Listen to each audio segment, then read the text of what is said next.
Paris, croissants e confusões. Beta sempre acreditou que sua vida seguia uma linha reta, talvez um pouco torta, mas previsível. Faculdade, estágio, emprego fixo em marketing digital, namoro estável com alguém adequado. Nada de grandes sobressaltos, nada de aventuras desnecessárias. Pelo menos era isso que ela pensava até a manhã em que perdeu o emprego. E o namorado, para a mesma pessoa. Tudo aconteceu em menos de 20 minutos. Beta, precisamos conversar, disse Cláudia, sua chefe, com aquele sorriso corporativo que nunca significava nada de bom. 5 minutos depois, Beta estava oficialmente substituída por alguém com uma visão mais alinhada à nova fase da empresa. Alguém chamada Sophie. A mesma Sophie que, coincidentemente, apareceria meia hora depois nas redes sociais, abraçada ao agora ex-namorado de Beta, com a legenda "Quando trabalho e amor finalmente se encontram". Beta desligou o celular, sentou no chão do apartamento minúsculo e riu. Não aquele riso bonito de comédia romântica. Um riso nervoso, meio histérico, de quem percebe que a vida acabou de apertar o botão modo caos. Foi nesse exato estado emocional, pijama, cabelo preso com um lápis e restos de cereal no sofá, que o e-mail chegou. Vaga temporária em Paris. Auxílio em padaria artesanal. Ela leu 3 vezes, depois uma 4ª, só para garantir que não era delírio. Paris. Padaria. Temporária. Claro, murmurou. Por que não? Capítulo 1. Quando tudo dá errado. Vá para Paris. 2 semanas depois, Beta desembarcava no aeroporto Charles de Gaulle com uma mala grande demais, expectativas confusas e um francês tão básico que mal sobreviveria a um pedido de café.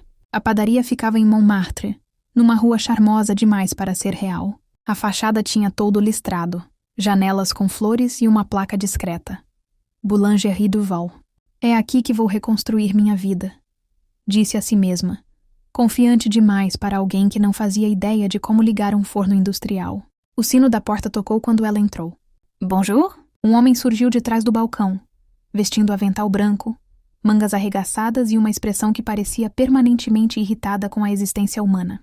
Cabelo castanho bagunçado, barba por fazer, olhos escuros e atentos demais.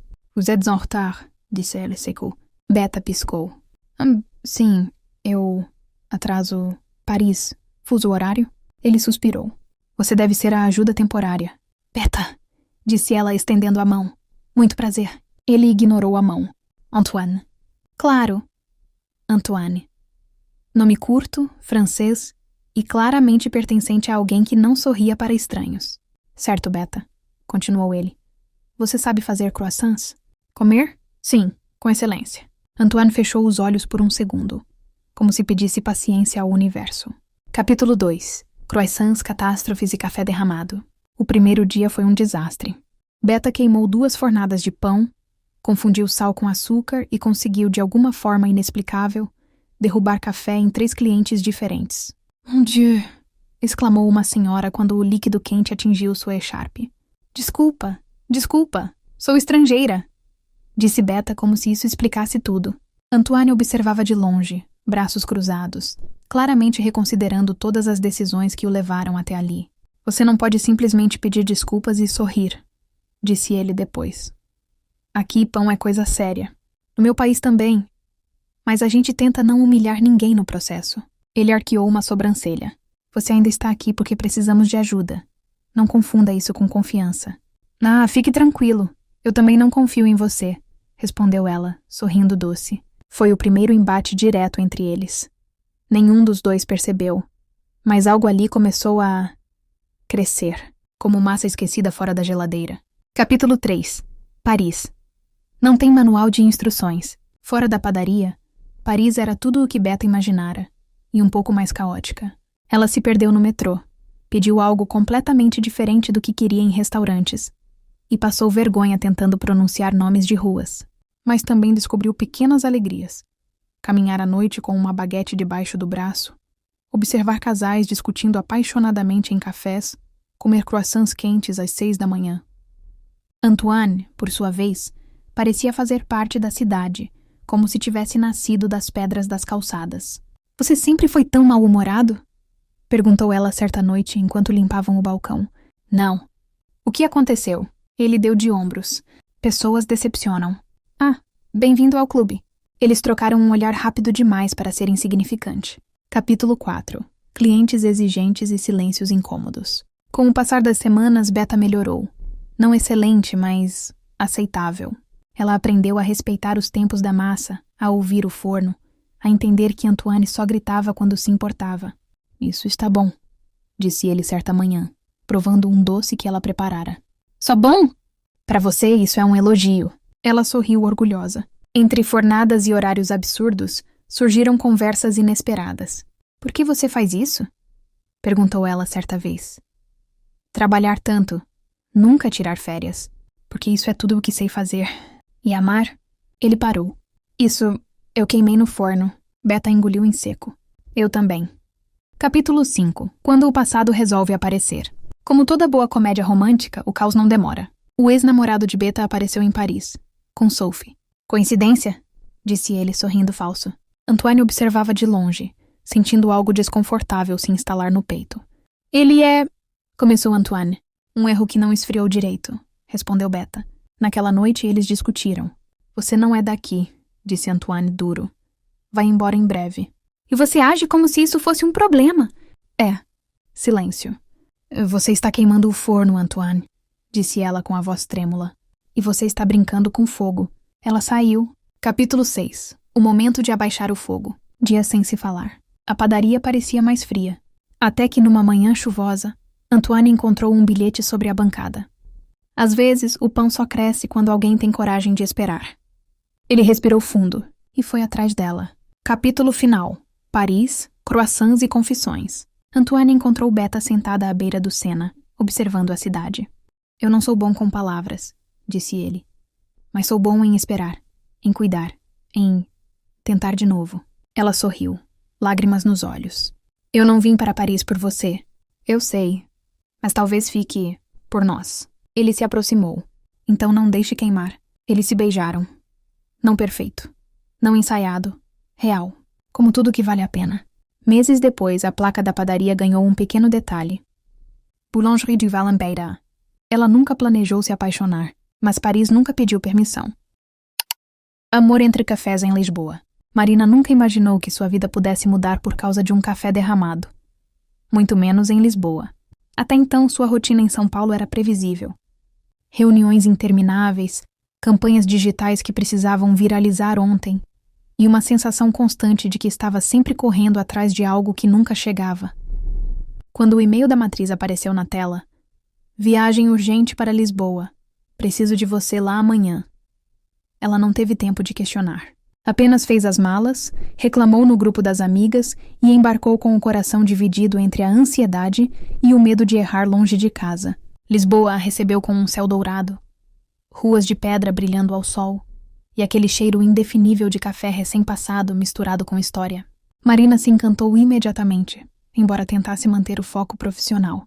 A filial portuguesa da empresa enfrentava uma crise de imagem depois de uma campanha considerada pouco sensível à cultura local, e ela tinha apenas uma semana para ajudar a consertar tudo. No primeiro dia, decidiu sair mais cedo do hotel para sentir a cidade. Entrou em uma cafeteria pequena, charmosa, com azulejos azuis nas paredes, e uma vitrola antiga tocando um fado suave. O lugar parecia ter parado no tempo. Exatamente o tipo de cenário que faria sucesso no Instagram. Um café com leite, por favor, disse ela, olhando distraída para o celular. Um homem alto de barba por fazer e sorriso tranquilo aproximou-se do balcão. Vestia camisa branca, mangas dobradas, avental escuro. Marina não levantou os olhos. E um pastel de nata, completou automática. Ele sorriu. Saindo já. Minutos depois, ao receber o pedido, Marina agradeceu sem pensar, tropeçou no próprio pé e derramou parte do café na mesa. Irritada consigo mesma, levantou o celular e gravou um story, rindo da situação. Primeiro dia em Lisboa e já passando vergonha. O garçom ainda teve que salvar a situação, comentou apontando a câmera para o homem atrás do balcão. O vídeo foi postado. E esquecido. Até não ser mais. Horas depois, o celular de Marina começou a vibrar sem parar. Curtidas, comentários, compartilhamentos. O vídeo havia viralizado, mas não do jeito que ela esperava. Esse não é o garçom, é o dono. Clássico turista. O olhar dele, Lisboa conquistando corações. Marina congelou. Voltou à cafeteria no fim do dia, o coração acelerado. O mesmo homem estava lá, conversando com uma senhora idosa, rindo baixo. Quando a viu, ergueu a sobrancelha divertido. Então, virei garçom famoso? Perguntou em tom provocador. Marina sentiu o rosto queimar. Eu sinto muito. Não foi por mal. Eu sou nova na cidade. Eu percebi. Ele respondeu sorrindo. Sou Tomás. É Marina. Brasileira, certo? É tão óbvio assim. Um pouco, mas no bom sentido. Eles riram. E sem perceber, Marina ficou mais tempo ali do que pretendia. Nos dias seguintes, enquanto tentava apagar o incêndio profissional, Tomás surgia de maneira quase inconveniente. Indicava mirantes, ruas escondidas, cafés menos turísticos. Insistia que Lisboa não se conhece com pressa. Você anda como quem sempre precisa chegar em algum lugar, disse ele certa tarde, enquanto caminhavam pelo chiado. Lisboa pede pausa. Marina tentou resistir. Ela tinha um trabalho, um prazo, uma vida em outro país. Mas era difícil ignorar a leveza com que Tomás enxergava o mundo. Ele não parecia impressionado com números, seguidores ou tendências. Seu orgulho estava no café bem tirado, nas conversas longas e na cidade que amava. A campanha começou a melhorar. A crise foi controlada. O chefe elogiou Marina em uma chamada rápida. Você pode voltar antes do previsto, disse ele. Ela desligou. O sorriso não veio. Naquela noite, encontrou Tomás na cafeteria já fechada. Ele limpava o balcão com calma. Vou embora amanhã, disse ela, sem rodeios. Ele parou. Entendo. Não parece. Parece porque eu sei como é, respondeu. Algumas pessoas passam, outras ficam. E tudo bem. Marina sentiu um aperto no peito. Não era isso que queria ouvir. No último dia, Tomás a levou até um mirante alto, onde Lisboa parecia um mar de luzes. Sentaram-se em silêncio. O vento frio misturava saudade e expectativa. Você confunde pessoas com garçons, ele brincou. E você insiste em ajudar turistas perdidas. Ele sorriu. Talvez porque algumas não estejam perdidas por acaso. Marina o beijou primeiro. Sem planos. Sem promessas. No aeroporto, enquanto esperava o embarque, o celular vibrou. Uma mensagem da empresa. Estamos abrindo uma vaga fixa em Lisboa. Interessada? Ela sorriu. Talvez, pensou Marina, algumas viagens não sejam sobre trabalho, mas sobre aprender onde e com quem se sentir em casa. Aconteceu em Roma. Luísa sempre acreditou que sua vida era organizada demais para grandes surpresas. Ela tinha planilhas impecáveis, agendas coloridas e uma capacidade quase sobrenatural de prever problemas antes que eles surgissem. Trabalhava em uma empresa multinacional de marketing cultural em São Paulo, onde sua principal função era garantir que tudo estivesse exatamente no lugar certo, no horário certo, com o cliente certo. Por isso, quando recebeu o e-mail confirmando sua viagem a Roma para representar a empresa em um congresso internacional, sentiu-se segura, confiante, quase arrogante. E foi exatamente por isso que tudo deu errado. O primeiro erro aconteceu ainda no avião. Luísa revisou o e-mail apenas uma vez, achando desnecessário conferir novamente. O segundo erro foi confiar demais no corretor automático ao pesquisar o hotel. O terceiro foi acreditar que Roma, sendo Roma, se resolveria sozinha. Não se resolveu. Eram quase 8 da noite quando o táxi parou diante de um prédio antigo, com colunas de pedra iluminadas por luzes amareladas. O hotel parecia saído de um filme. Janelas altas, uma pequena fonte no saguão e funcionários elegantemente vestidos. Hotel Aurélia Antica, anunciou o motorista. Luísa sorriu satisfeita. Entrou com a mala rodando atrás de si, sentindo aquele friozinho delicioso de quem está prestes a viver algo importante. Buonasera, disse ao recepcionista, com seu italiano básico treinado no Duolingo. Ele sorriu de volta, digitou algo no computador e franziu a testa. Senhorina, não temos reserva em seu nome. Luísa riu. Deve estar em nome da empresa. Mais alguns cliques. Mais silêncio. Tem certeza de que é este hotel? Ela confirmou, abrindo o e-mail no celular. Foi então que percebeu. Hotel errado. Dia errado. Evento errado. Seu congresso aconteceria dali a 2 dias, em Milão. Em Roma, naquele exato hotel, acontecia algo completamente diferente. Um simpósio internacional de arte e arqueologia clássica. Luísa fechou os olhos por um segundo. Certo, murmurou. Isso é inesperado. O recepcionista foi gentil. Havia um quarto disponível. Ela poderia ficar aquela noite. Luísa aceitou. Afinal, estava em Roma. O primeiro encontro com Mattel aconteceu por puro acaso, ou talvez por uma conspiração silenciosa do universo. Luísa desceu para o bar do hotel, determinada a tomar um vinho e reorganizar sua vida. Escolheu uma mesa próxima à janela, abriu o notebook e começou a fazer cálculos mentais sobre passagens, reembolsos e pedidos de desculpa. "Scuse, este lugar está ocupado?" Ela ergueu os olhos. Mattel tinha um sorriso fácil, barba por fazer e olhos escuros curiosos demais para alguém que fazia aquela pergunta sem segundas intenções. "Não", respondeu ela em inglês. "Pode sentar." Ele colocou uma taça de vinho sobre a mesa e se acomodou. "Você também está aqui para o simpósio?" Luísa engasgou. "O simpósio?" "Sim", ele disse animado. "Arte romana, escavações recentes, novas leituras do passado.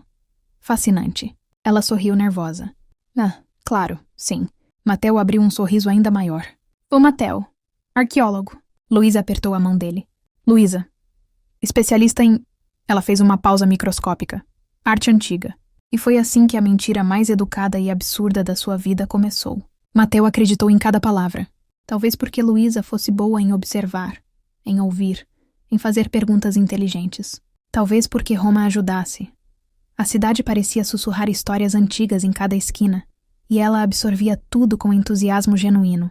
Nos dias seguintes, Mattel tornou-se seu guia informal.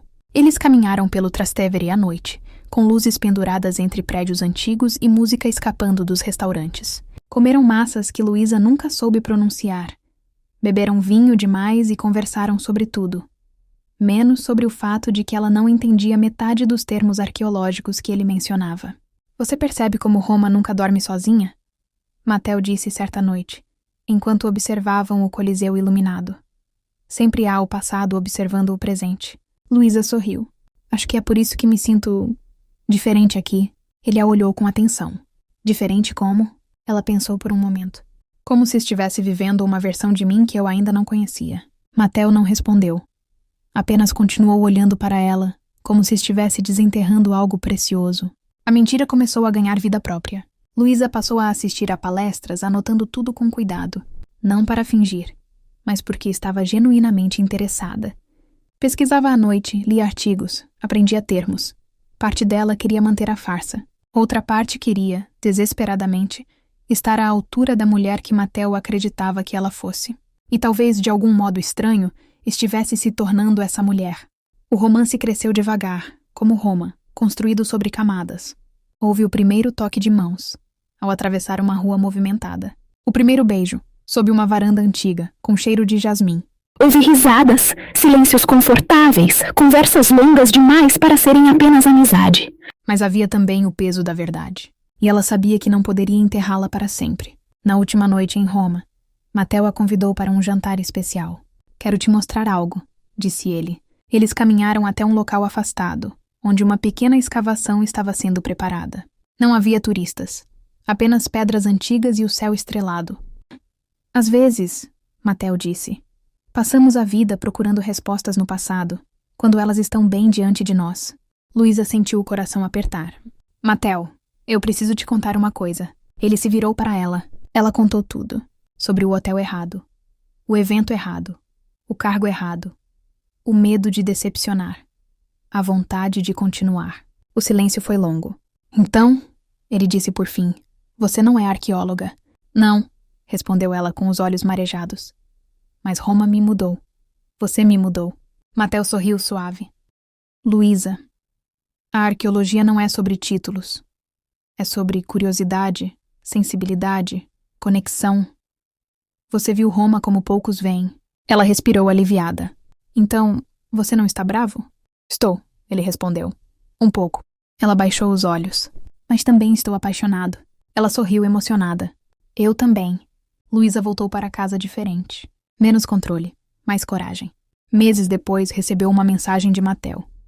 Aconteceu uma vaga em Roma, para alguém que entende de arte e de recomeços. Ela sorriu. Algumas coisas acontecem fora do planejamento, e às vezes é exatamente assim que deveriam acontecer. Beijos em Barcelona. Jade nunca imaginou que sua vida poderia mudar por causa de um gato mal-humorado, um apartamento com varanda de ferro antigo e um espanhol absurdamente bonito que insistia em aparecer sempre nos piores, ou melhores, momentos. Tudo começou com uma mensagem aparentemente inofensiva. Jade, você é um anjo. Preciso viajar urgentemente. Pode cuidar do Luna por 2 semanas? Pago bem, prometo.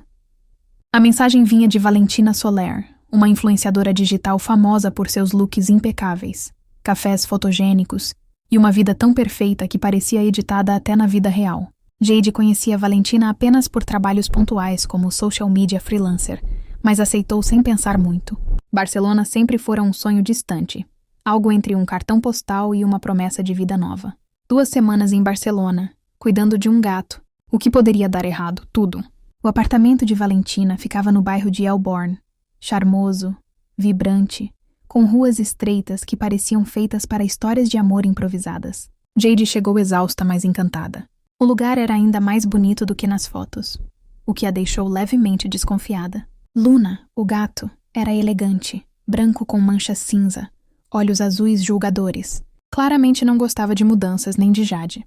Vamos ser amigos, disse ela, tentando parecer confiante. Luna respondeu pulando direto pela janela aberta da sala. Não! Jade correu até a varanda, mas só conseguiu ver o rabo do gato desaparecendo na varanda ao lado. Claro, murmurou.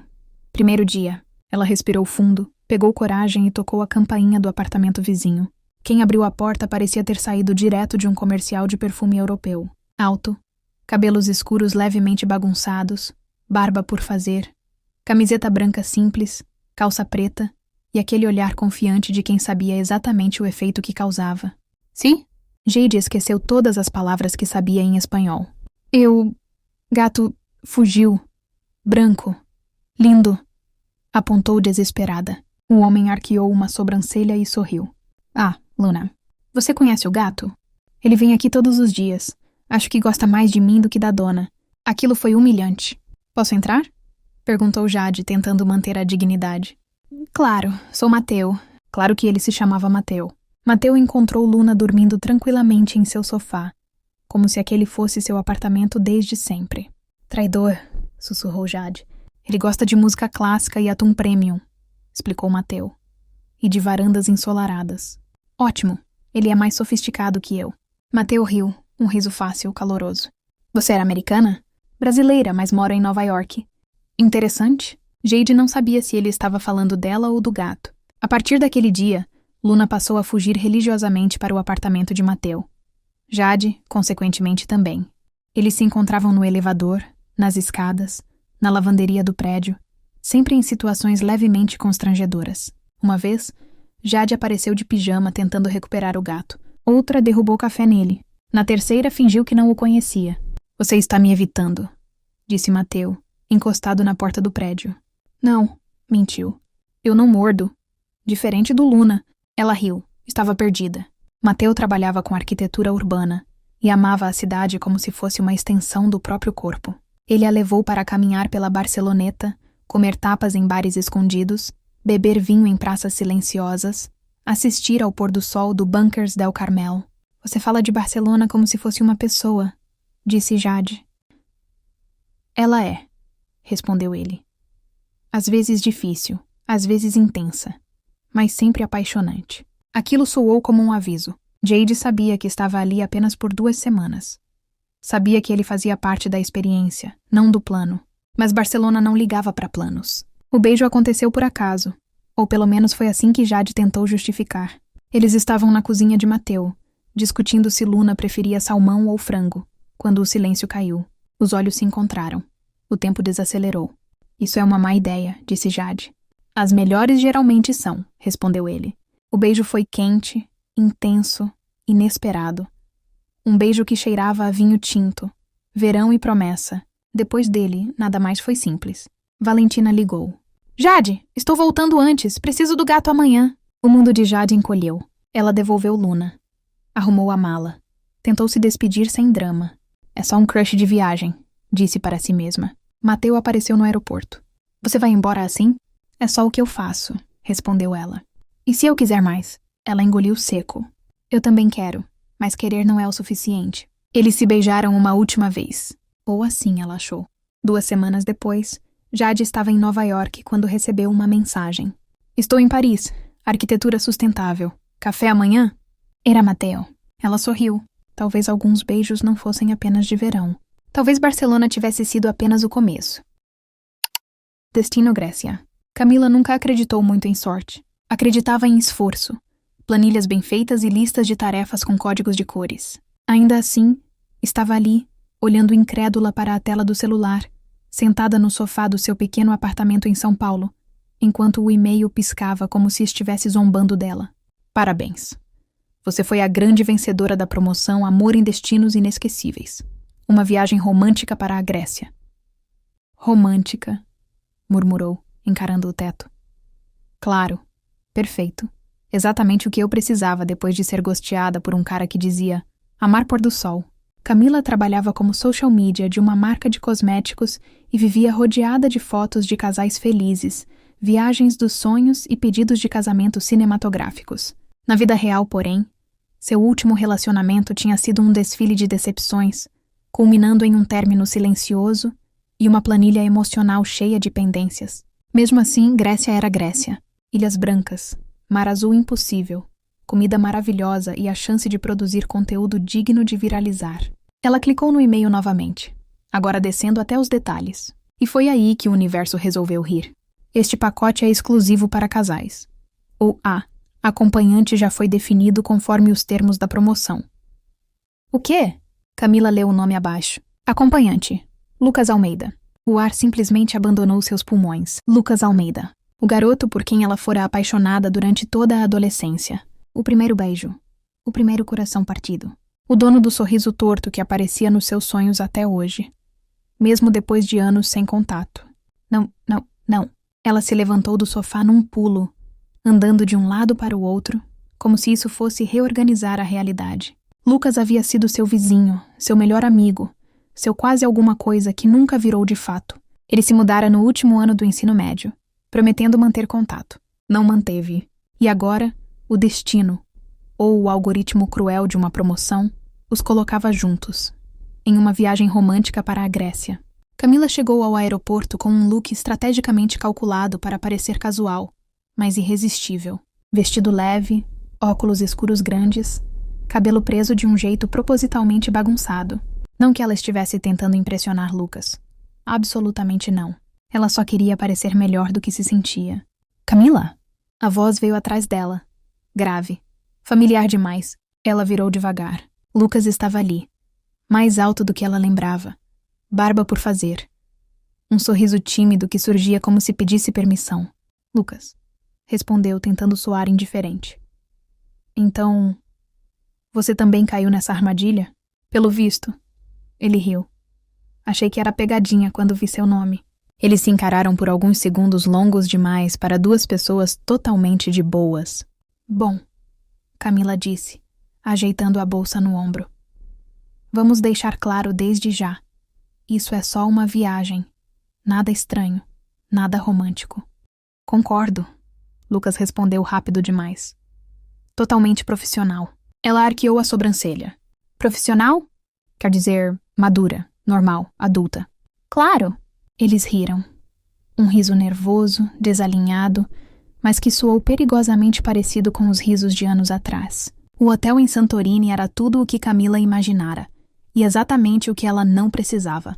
Quartos brancos com vista para o mar, pétalas de rosa na cama, uma banheira posicionada estrategicamente para casais se olharem nos olhos, enquanto fingem que não estão emocionados. Tem só uma cama? Camila perguntou à recepcionista com um sorriso congelado. Sim, claro. A mulher respondeu animada. Lua de mel, não é? Não. Camila e Lucas disseram juntos. A recepcionista riu como quem não acredita. Vocês são adoráveis. Camila entrou no quarto determinada a não surtar. Eu fico com o lado esquerdo, anunciou.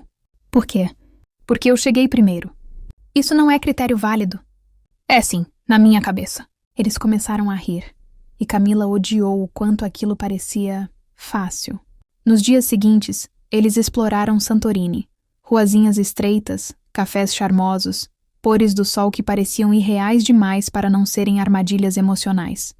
Camila postava stories perfeitos, enquanto Lucas fazia comentários irônicos. As pessoas vão achar que somos um casal perfeito. Que horror, ela respondeu. Vamos desmentir. Como? Brigando em público. Prefiro fingir que somos só amigos felizes. Ela o olhou de lado. Amigos, né? Claro! Mas quando um garçom trouxe uma sobremesa para celebrar o amor, quando turistas pediram para tirar fotos deles, quando uma senhora grega jurou que eles tinham almas entrelaçadas, algo começou a escapar do controle. Numa noite em Mykonos, depois de vinho demais e música ao vivo, Camila deixou escapar. Você sabe que me magoou, né? Lucas ficou sério. Eu sei. E eu fui covarde. O silêncio entre eles não era mais constrangedor. Era honesto. Eu tinha medo, ele continuou, de tentar algo real e estragar tudo. Você estragou mesmo assim, ela disse, mas sem raiva. Eles se olharam e o passado inteiro parecia comprimido naquele momento. O beijo aconteceu sem aviso, sem estratégia, sem planilha. Na varanda do hotel, com o mar refletindo a lua, eles se aproximaram como quem finalmente admite uma verdade antiga demais para continuar ignorando. Quando se afastaram, Camila respirou fundo. Isso, muda tudo. Lucas sorriu, nervoso e sincero. Ou coloca tudo no lugar certo. No último dia, sentados na areia, Camila desligou o celular. Pela primeira vez não quero postar nada, disse. Lucas segurou sua mão. Talvez algumas histórias não precisem de legenda. Ela sorriu. Porque às vezes o destino não é um lugar. É alguém que sempre esteve ali. Só esperando o momento certo.